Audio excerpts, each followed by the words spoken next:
चुप्पी। शुरुआत में केवल सब कुछ के लिए संभावनाएं थी, लेकिन अगर हमारे बिग बैंग की प्रारंभिक स्थितियां बाल की चौड़ाई के एक अंश से भी भिन्न होती, तो वह मौन शाश्वत बना रहता। हम सितारों की ओर देखते हैं और एक पूर्ण कृति देखते हैं, लेकिन एक खगोल भौतिक विज्ञानी के रूप में मैं एक ब्रह्मांडीय चोरी देखता हूँ, हर नैनोसेकंड में होने वाला एक गणितीय चमत्कार।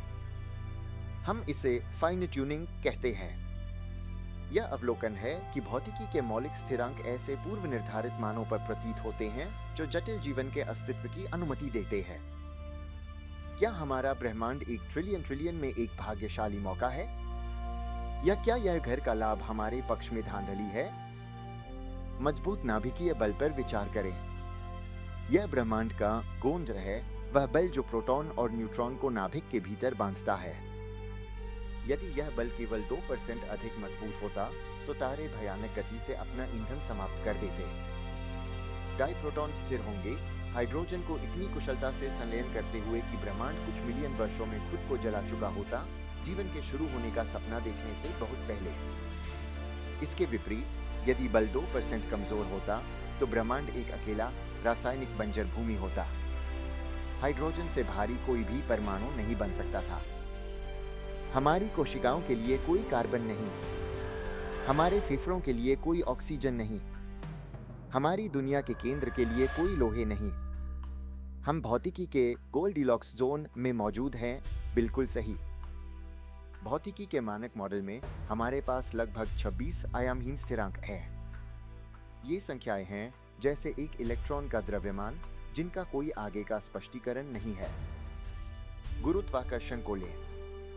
यदि गुरुत्वाकर्षण स्थिरांक थोड़ा मजबूत होता, तो ब्रह्मांड तुरंत बिग क्रंच में वापस गिर गया होता। अगर यह थोड़ा कमजोर होता, तो प्राचीन गैस इतनी तेजी से बिखर जाती कि तारे और आकाशगंगाएं कभी एकत्रित नहीं हो पाती। लेकिन सबसे चौंकाने वाली संख्या कॉस्मोलॉजिकल कांस्टेंट है, खाली स्थान की ऊर्जा घनत्व। इस मान को 10⁻120 में से एक भाग के लिए ठीक से समायोजित करना पड़ा। उस सटीकता को देखने के लिए कल्पना करें कि आप पृथ्वी से एक सुई को दागने की कोशिश कर रहे हैं और दृश्य ब्रह्मांड के किनारे पर 1 इंच चौड़े लक्ष्य को हिट कर रहे हैं। अगर वह डायल एकल परमाणु की चौड़ाई से भिन्न होता, तो ब्रह्मांड या तो खुद को चीर देता या पहले सेकंड के बीतने से पहले ही संकुचित हो जाता। सर फ्रेड होयल, जिन्होंने बिग बैंग शब्द का निर्माण किया, ने स्वीकार किया कि उनका नास्तिकता हिल गई थी। उन्होंने कहा कि सामान्य ज्ञान की व्याख्या यह सुझाव देती है कि एक सुपर बुद्धिमान ने भौतिकी के साथ छेड़छाड़ की है। पहला, आवश्यकता। शायद एक सब कुछ का सिद्धांत है, एक गहरी गणितीय सत्य जो कहता है कि ये संख्याएं कुछ और नहीं हो सकती थी। दूसरा, मल्टीवर्स, हमारा सबसे लोकप्रिय वैज्ञानिक बचाव मार्ग। यदि अनंत संख्या में ब्रह्मांड हैं, तो एक में जीवन के लिए सही संख्याएं होंगी। और तीसरा, डिजाइन। यह विचार कि ब्रह्मांड ऐसा लगता है जैसे इसे डिजाइन किया गया है क्योंकि यह वास्तव में ऐसा है, जबकि विज्ञान इसे साबित नहीं कर सकता, यह एक लगातार परेशान करने वाली संभावना है।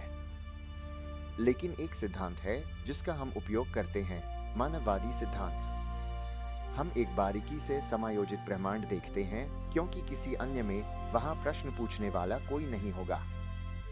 हम मरते हुए सितारों के मलबे से बने हैं, ऐसे स्थिरांक द्वारा शासित जो अस्तित्व में फुसफुसाए गए प्रतीत होते हैं। हम ब्रह्मांड का खुद को देखने का तरीका है। चाहे यह एक भाग्यशाली रोल हो या एक भव्य वास्तुकला, एक तथ्य स्थिर है, हम यहाँ हैं। और हमारे जैसे अस्थिर ब्रह्मांड में यह सबसे गहन खोज है।